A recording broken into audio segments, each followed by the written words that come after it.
Hello, glad to see you back on the channel. Today a video unlike the others because for once we are not talking about software but we are talking hardware for our favorite simulator. I had the chance to meet the Winglfex team at FS Weekend a couple of months ago and their gear stood out to me immediately because it goes against what almost everyone else in this space is doing. While most manufacturers chase a full 1:1 scale, Winglfex deliberately went the other way and built their panels at an 80% scale. And I want to be clear about this. That's not a compromise, it's the whole point. It's genuinely one of the smartest design decisions I've seen in sim hardware in a while. If you have ever tried to fit a real-size Airbus cockpit on a normal desk, you know the problem, and Winglfex just solved it. You get a complete a320 dashboard in a fraction of the footprint. So the concept is brilliant. The real question is whether the execution holds up, and that's what we are here to find out. And let's start with the first box. A surprisingly big box, which is almost funny given the whole compact pitch, but what's inside earns its space. It's the Winglfex a320 combo cube stand.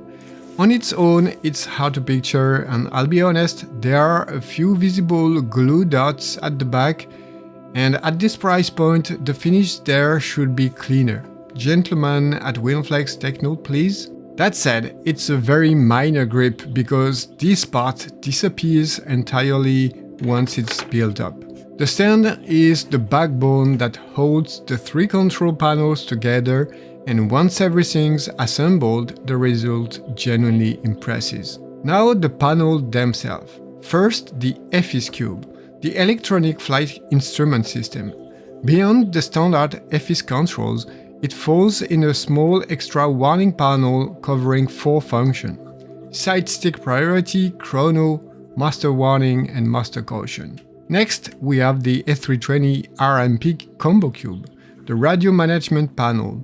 And this is more than just a radio. It's a true 4-in-1 module combining the RMP, the ATC transponder, the TCAS, and the glare shield indicators like ATC messages and autoland. It runs dual-color LCD screens for proper contrast, with font lifted straight from the real aircraft.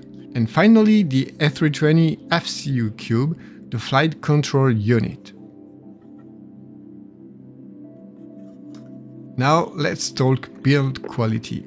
The panels are light in a fairly rigid metal that still flexes slightly under pressure. The buttons are well finished and easy to actuate despite the size reduction, which again is the entire concept here. The knobs are plasticky sometimes, especially those ones. And I'll be straight with you, I expected a slightly higher grade of plastic at this level of price. It's not a deal breaker, and it's the kind of thing Winglfex can refine over time, I'm sure, but it's worth flagging honestly. On paper though, the spec sheet is serious, custom commercial grade encoders with up to 30 detents, push-pull levers with 2.2mm of stepless travel, and the AP1, AP2 and automatic thrust buttons giving a defined 2.5mm press with a clean tactile click. The functional buttons use a Japan Alps switches. These aren't toy components. It's very serious business. A few more specs worth noting. The construction is aluminum and the total combo cube with the 3 panels comes in around 1.5 kilograms. The stand sits at a 13-degree tilt, an angle pulled from the real cockpit so the panels align naturally with your line of sight. Everything is USB powered and crucially the firmware is upgradable, which matters for long-term compatibility. I love the overall look with the glare dome on top, and it's not just for the show. Having radio control right there on the panel is something a strict 1:1 cockpit usually forces you to give up. Now the software, and this is where Winglfex really won me over. Here's exactly what I did. I downloaded SimBridge from the Winglfex website, installed it. The hardware was recognized instantly with nothing to configure. I ran the software update to add compatibility to the Aerosoft A340. I restarted my PC, launched Flight Simulator 2024, loaded the default any-built A320 V2, and the moment the flight loaded, the 3 panels lit up. And that's the entire process. Nothing less, nothing more, just plug and play, right? Start to finish, about 5 minutes. Most of it just downloading. I tested it on the Phoenix A320 and everything works flawlessly. The panel backlighting even syncs with the aircraft. It's absolutely amazing. The any-built A321 was just as clean, and now in the interest of a fair review, not everything is completely supported. The LVFR A318, for example, I tested was not compatible.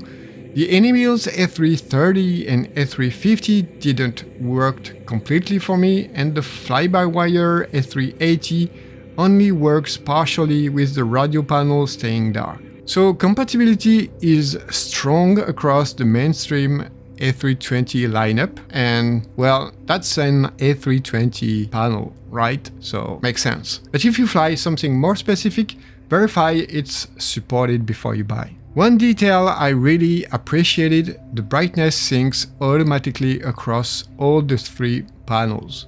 So on a night flight, the entire setup stays visually consistent, no mismatch between the 3 of them.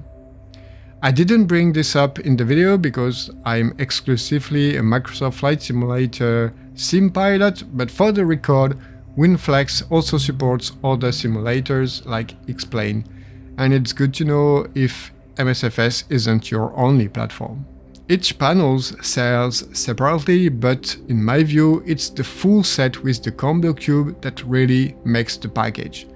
For pricing context, the RMP combo cube sits around $159, and the complete FCU plus FIS plus RMP combo bundle runs about $549 without the glare shield dome. Is it expensive? Yes. Is it worth it? For me, yes.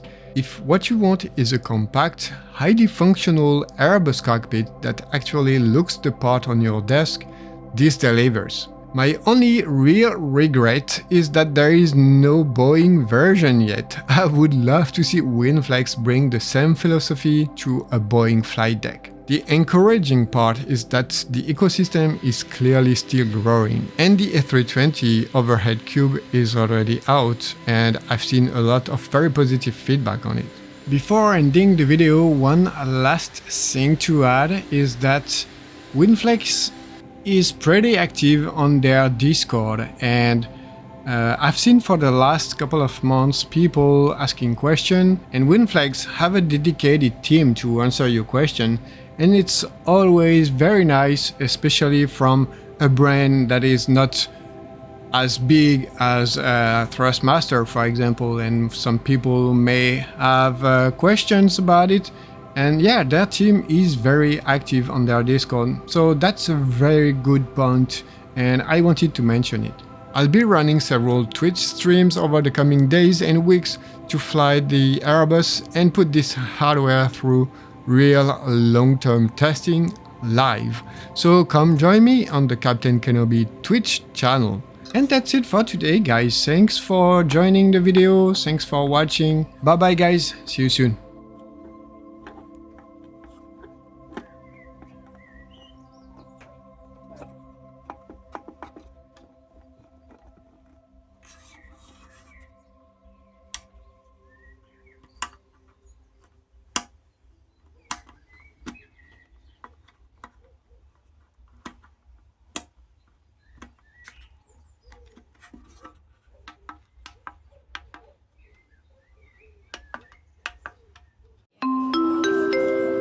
Thank you for choosing Captain Kenobi channel. We hope to see you soon.